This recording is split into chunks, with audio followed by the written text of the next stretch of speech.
Jeremiah 3-ാം 1 മുതൽ 25 വരെയുള്ള വാക്യങ്ങൾ. കർത്താവ് അരുളിച്ചെയ്യുന്നു, ഒരുവൻ തൻ്റെ ഭാര്യ ഉപേക്ഷിക്കുകയും അവൾ അവനെ വിട്ട് മറ്റൊരുവൻ്റെ ഭാര്യയാവുകയും ചെയ്ത ശേഷം ആദ്യ ഭർത്താവ് അവിടെ തേടി പോകുമോ? ആ ഭൂമി പൂർണ്ണമായും ദുഷിച്ചു പോയില്ലേ? അനേകൻ കാമുകരുമായ വേശ്യാവൃത്തിയിൽ ഏർപ്പെട്ട നീ ഇനിയും എൻ്റെ അടുക്കിലേക്ക് തിരിച്ചു വരുന്നുവോ? കണ്ണുയർത്തി കുന്നുകളിലേക്ക് നോക്കുക. ഒരു സ്ഥലമെങ്കിലും ഉണ്ടോ നീ ശയിക്കാത്തതായി? മരുഭൂമിയിൽ അറബിയിലെന്ന പോലെ നീ വഴിയരികെ ജാരന്മാരെ കാത്തിരിക്കുന്നു. നികൃഷ്ടമായ വേശ്യാവൃത്തിയിൽ നീ നാട് ദുഷിപ്പിച്ചു. തന്നിമിത്തം മഴ പെയ്യാതായി, വസന്തകാല വൃഷ്ടി ഉണ്ടായതുമില്ല. എന്നിട്ടും നിന്റെ കടക്കണ്ണുകൾ വേശ്യയുടെ തന്നെ. ലജ്ജ എന്നത് നിനക്കറിയില്ല. നീ ഇപ്പോൾ എന്നോട് പറയുന്നു, എൻ്റെ പിതാവേ, അങ്ങൻ്റെ യൗവനത്തിലെ കൂട്ടുകാരനാണ്. അവിടുന്ന് എന്നോട് എന്നും കോപിഷ്ഠനായിരിക്കുമോ? അവിടുത്തെ കോപത്തിന് അവസാനമുണ്ടാകുകയില്ലേ? ഇങ്ങനെയെല്ലാം നീ പറയുന്നുണ്ടെങ്കിലും ആവുന്നത്ര തിന്മ നീ ചെയ്തു കൂട്ടുന്നു. ജോസിയ രാജാവിൻ്റെ കാലത്ത് കർത്താവ് എന്നരുളി ചെയ്തു, അവൾ അവിശ്വസ്തയായി ഇസ്രായേൽ ചെയ്തത് എന്താണെന്ന് നീ കണ്ടോ? എല്ലാ ഉയർന്ന കുന്നുകളുടെ മുകളിലും സകല പച്ചമരങ്ങളുടെ ചുവട്ടിലും അവൾ വേശ്യാവൃത്തിയിൽ ഏർപ്പെട്ടു. ഇതെല്ലാം ചെയ്ത ശേഷവും അവൾ എൻ്റെ അടുക്കൽ തിരിച്ചു വരുമെന്ന് ഞാൻ വിചാരിച്ചു. എന്നാൽ അവൾ വന്നില്ല. അവളുടെ വഞ്ചികയായ സഹോദരി യൂദ അത് കണ്ടു. അവിശ്വസ്തയായ ഇസ്രായേലിൻ്റെ വ്യഭിചാര ജീവിതം മൂലം ഞാൻ അവൾക്ക് മോചനപത്രം നൽകി പറഞ്ഞയക്കുന്നതും യൂദ കണ്ടതാണ്. എന്നിട്ടും കാപട്യം നിറഞ്ഞ ആ സഹോദരി യൂദ ഭയന്നില്ല. അവളും വേശ്യാവൃത്തിയിലേർപ്പെട്ടു. അവൾ നിർലജ്ജം വേശ്യാവൃത്തിയിലേർപ്പെട്ടു. കല്ലിനും മരത്തിനും ആരാധന അർപ്പിച്ചു. അവൾ വ്യഭിചരിച്ചു, അങ്ങനെ നാട് ദുഷിപ്പിച്ചു. ഇവയ്ക്കെല്ലാം ശേഷം വഞ്ചികയായ ആ സഹോദരി എൻ്റെ അടുക്കൽ തിരിച്ചു വന്നത് പൂർണ്ണ ഹൃദയത്തോടെയല്ല, കപടമായിട്ടാണ്. കർത്താവിനോട് അരുളി ചെയ്തു, അവിശ്വസ്തയായ ഇസ്രായേൽ വഞ്ചികയായ യൂദയോളം കുറ്റക്കാരിയല്ല. നീ ഈ കാര്യങ്ങൾ വടക്ക് ദിക്കിനോട് പ്രഖ്യാപിക്കുക. കർത്താവിനോട് ചെയ്യുന്നു, അവിശ്വസ്തയായ ഇസ്രായേലെ തിരിച്ചു വരിക. ഞാൻ നിന്നോട് കോപിക്കുകയില്ല. ഞാൻ കാരുണ്യവാനാണ്, ഞാൻ എന്നേക്കും കോപിക്കുകയില്ല. കർത്താവ് ചെയ്യുന്നു, നിന്റെ ദൈവമായ കർത്താവിനോട് നീ മറുതലിച്ചു. പച്ചമരങ്ങളുടെ കീഴിൽ അന്യദേവന്മാർക്ക് നിന്നെ തന്നെ കാഴ്ചവെച്ചു. നീ എന്നെ അനുസരിച്ചില്ല. ഈ കുറ്റങ്ങൾ നീ ഏറ്റുപറഞ്ഞാൽ മതി. കർത്താവ് ചെയ്യുന്നു, അവിശ്വസ്തരായ മക്കളെ തിരിച്ചു വരുവിൻ. ഞാൻ മാത്രമാണ് നിങ്ങളുടെ നാഥൻ. ഒരു നഗരത്തിൽ നിന്ന് ഒരു നാഥനെയും ഒരു കുടുംബത്തിൽ നിന്ന് 2 പേരെയും തിരഞ്ഞെടുത്ത് ഞാൻ നിങ്ങളെ സിയോനിലേക്ക് കൊണ്ടുവരും.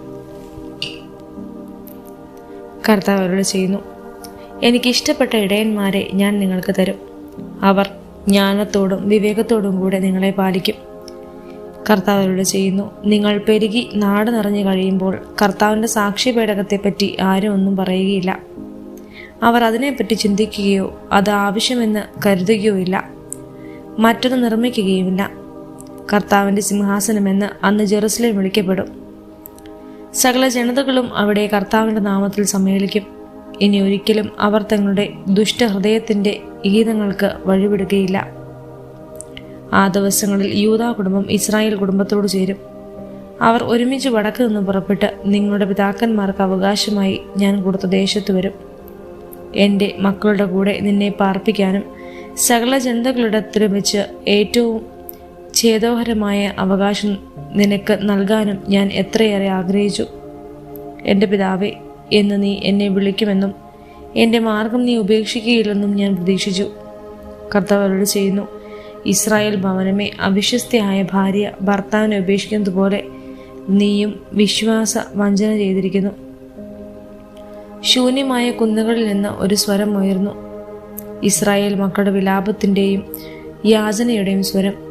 അവർ അബദ്ധസഞ്ചാരം ചെയ്ത് തങ്ങളുടെ ദൈവമായ കർത്താവിനെ വിസ്മരിച്ചു. അവിശ്വസ്തരായ മക്കളെ തിരിച്ചു വരുവേൻ. ഞാൻ നിങ്ങളുടെ അവിശ്വസ്ത പരിഹരിക്കാം. ഇതാ, ഞങ്ങൾ അങ്ങയുടെ അടുത്തേക്ക് വരുന്നു. അവിടുന്നാണ് ഞങ്ങളുടെ ദൈവമായ കർത്താവ്. കുന്നുകളും അവിടെ നടന്ന മധുരോത്സവവും വ്യാമോഹമായിരുന്നു. ഇസ്രായേലിൻ്റെ രക്ഷ ഞങ്ങളുടെ ദൈവമായ കർത്താവിൽ മാത്രം. ഞങ്ങളുടെ പിതാക്കന്മാർ അധ്വാനിച്ച് നേടിയ സർവവും ആടുമാടുകളും പുത്രപുത്രന്മാരുമെല്ലാം ഞങ്ങളുടെ യൗവനത്തിൽ തന്നെ ലജ്ജാകരമായ വിഗ്രഹ ആരാധനയ്ക്ക് ഇരയായിത്തീർന്നു.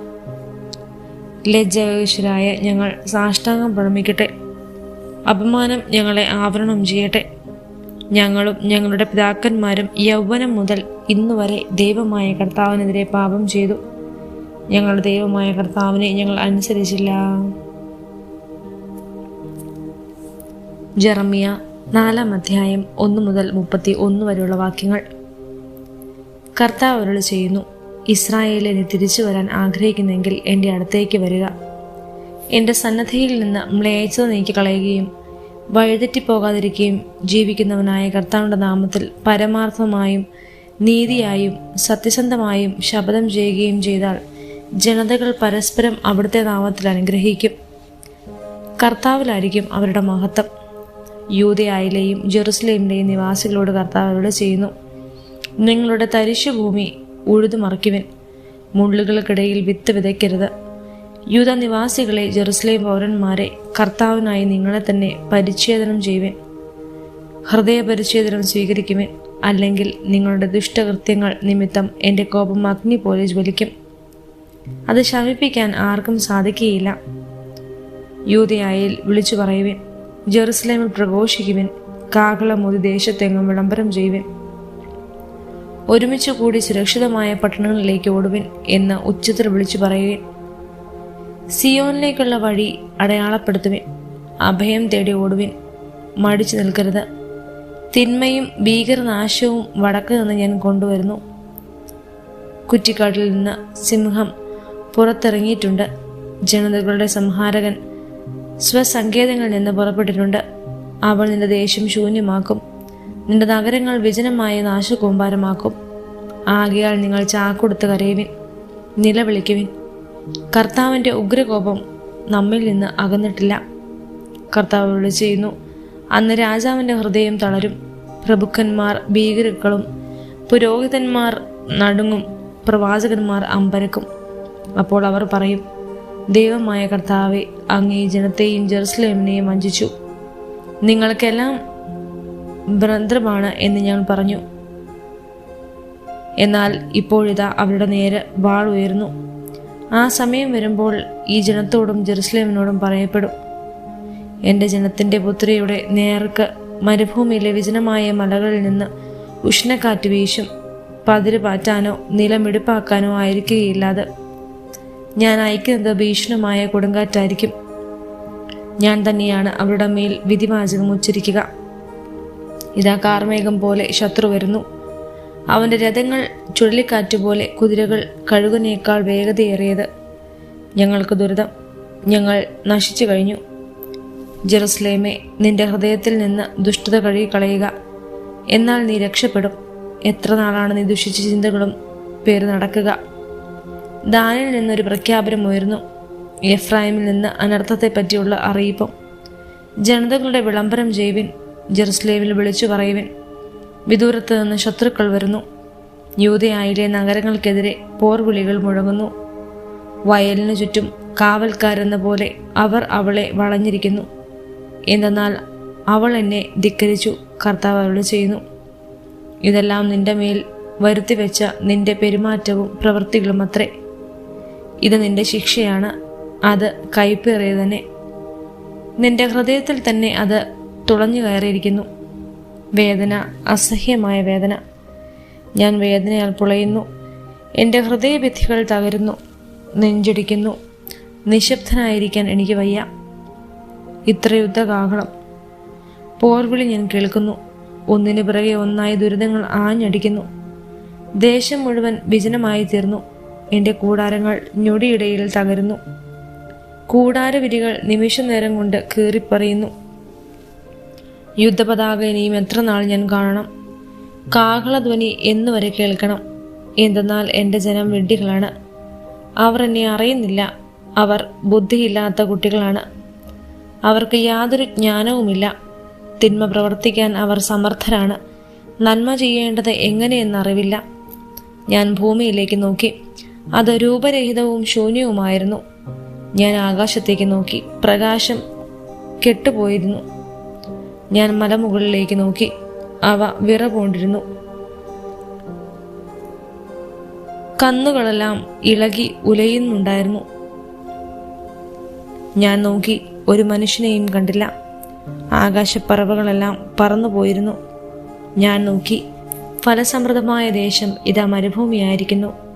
കർത്താവിൻ്റെ മുമ്പിൽ അവിടുത്തെ ഉഗ്രകോപത്തിൽ നഗരങ്ങളെല്ലാം നിലം പതിച്ചു. കർത്താവ് അരുളി ചെയ്യുന്നു, എല്ലാം ദേശങ്ങളും നിർജ്ജനമാകും, എന്നാൽ അവയെ ഞാൻ പൂർണ്ണമായി നശിപ്പിക്കുകയില്ല. ഭൂമി വിലപിക്കട്ടെ, ആകാശം ഇരുളടഞ്ഞു പോകട്ടെ. ഞാൻ പറഞ്ഞിരിക്കുന്നു, അതിന് മാറ്റമില്ല.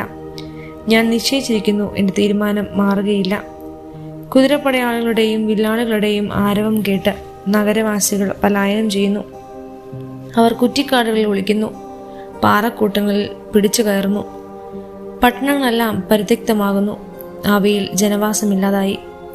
അല്ലയോ നിർഭാഗ്യവതി, നീ എന്തിന് രക്താവരം ധരിക്കുന്നു? നീ എന്തിന് രക്താവരണവരം അണിയുന്നു? എന്തിന് കടക്കണ്ണുകളിൽ മഷി എഴുതുന്നു? നിന്റെ അലങ്കാരങ്ങളെല്ലാം വ്യർത്ഥമാണ്. നിന്റെ കാമുകന്മാർ നിന്നെ വെറുക്കുന്നു, അവർ നിന്റെ ജീവൻ വേട്ടയാടുന്നു. പ്രസവവേദനയിലെന്ന പോലുള്ള നിലവിളി ഞാൻ കേട്ടു. കടിഞ്ഞൂലിനെ പ്രസവിക്കുന്നവരുടെ പോലുള്ള ആർത്തനാദം. സിയോൻ പുത്രി വീർപ്പുമുട്ടി കൈകൾ വലിച്ചു നിവർത്തി കരയുന്നു. ഹാ, എനിക്ക് ദുരിതം! കൊലപാതകങ്ങളുടെ മുമ്പിൽ ഞാനിതാ തളർന്നു വീഴുന്നു.